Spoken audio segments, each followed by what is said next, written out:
yang menggangguku dalam jumpamu.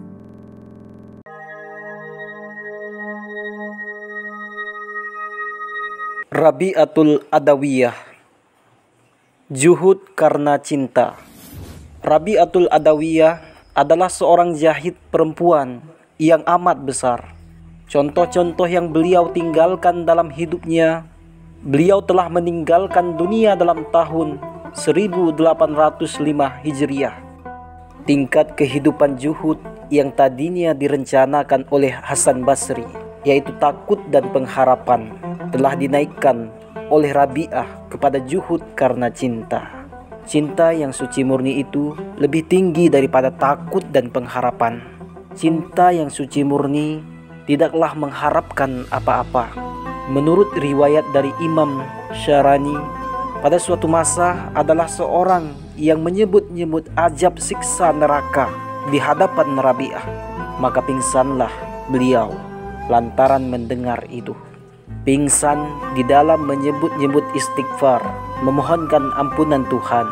Tiba-tiba setelah beliau siuman dari pingsannya dan sadar akan dirinya, beliau pun berkata, "Saya mesti meminta ampun lagi daripada cara minta ampun saya yang pertama." Kata Sya'rani pula, sajadah tempat beliau sujud senantiasa basah oleh air matanya.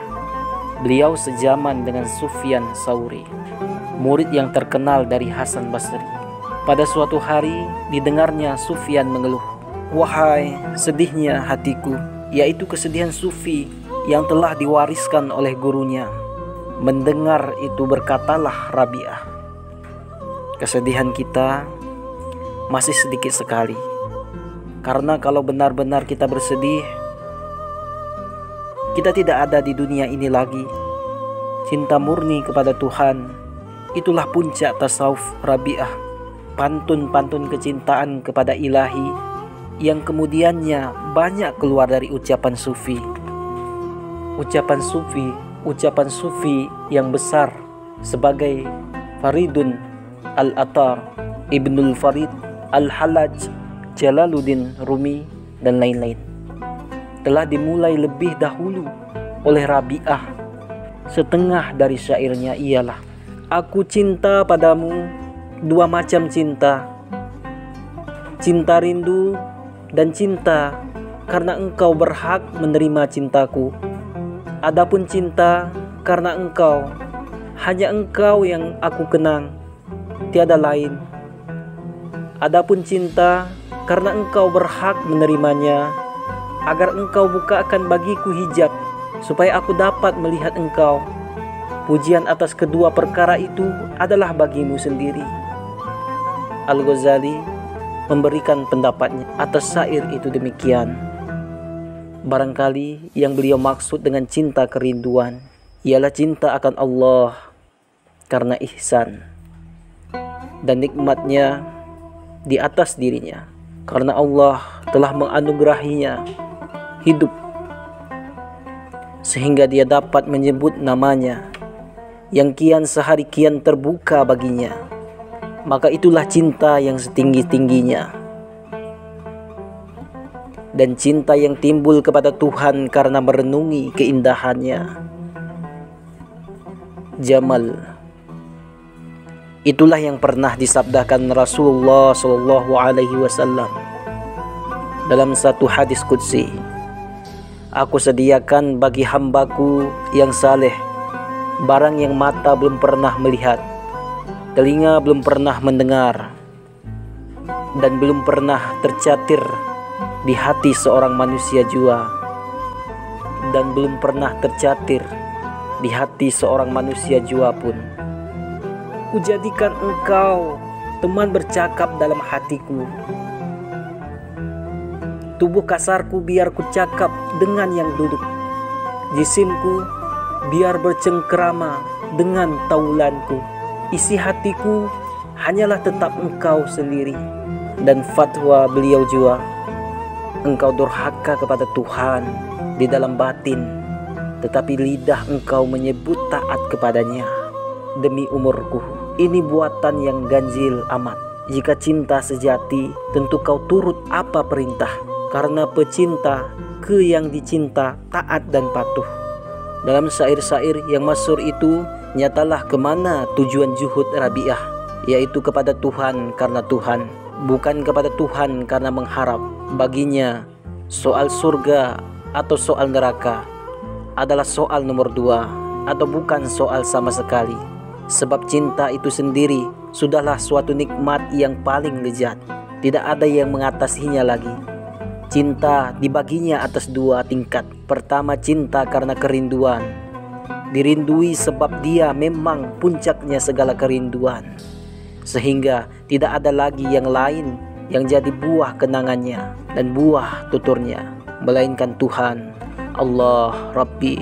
Naik setingkat lagi, yaitu keinginan dibukakan baginya hijab, selubung yang membatas di antara dirinya dengan dia. Itulah tujuannya, yaitu melihat dia. Rabi'ah sendiri pun pernah berkata dalam seruannya kepada Tuhan, "Ya Ilahi, jika sekiranya aku beribadat kepada Engkau karena harap akan masuk surga, biar jauhkanlah dianya daripadaku. Tetapi jika aku beribadat kepada Engkau hanya karena semata-mata cinta kepada Engkau, maka janganlah, ya Ilahi, Engkau haramkan daku melihat keindahan yang ajali." Kerap kali beliau bertukar pikiran tentang dasar pandangan hidup, tentang pandangan hidup itu dengan sufi yang besar, Sufyan Tsauri. Pada suatu hari, Sufyan bertanya kepadanya tentang hakikat imannya. Lalu dinyatakannya keputusan, "Aku bukan menyembahnya karena takut nerakanya, dan bukan karena ingin akan surganya, sehingga perangaiku tak ubahnya dengan seorang penerima upah yang jahat. Tetapi aku menyembahnya adalah semata-mata karena cinta kepadanya dan rindu dendam yang tak habis-habis." Dan katanya pula, pecinta Tuhan Allah tidaklah pernah terdiam rintih dari ratapnya karena kerinduan sebelum dia bertemu dengan yang dicintainya itu. Syekh Mustafa Abdul Razik telah menulis komentar dalam buku salinan Ensiklopedia Islam tentang Rabi'ah. Sebelum Rabi'ah, tasawuf itu masih bersifat sederhana saja. Perkataan ahli tasawuf belum menyinggung rasa sufi dan belum merentangkan jalannya yang tentu. Maka adalah Rabi'ah yang mula sekali menyanyikan nyanyian cinta dalam tasawuf dengan bentuk syair, puisi dan prosa. Pantaslah bagi dayang keluarga Utai ini, sebagai yang sangat tidak terperdaya oleh dunia, jika dia memutuskan hubungannya dengan segala dan menjuruskan perhatian semata-mata kepada yang dicintai. Hubbul ilahi, cinta Tuhan yang didengungkannya dengan segenap nyanyiannya. Dan kata Syekh itu pula, beliaulah imam dari segenap kaum sufi yang datang kemudian, yang asyik dan rindu dendam kepada Tuhan. Di dalam Islam patut juga diketahui bahwasanya Rabi'ah memang semata-mata mengorbankan hidupnya buat dicintai selama hidupnya sampai wafatnya. Beliau tidak pernah kawin, hidupnya hanya dalam zikir dan tilawat dan wirid. Duduknya hanya menerima kedatangan murid-muridnya, terdiri dari kaum sufi yang besar-besar, memohonkan pengestu dan fatwanya.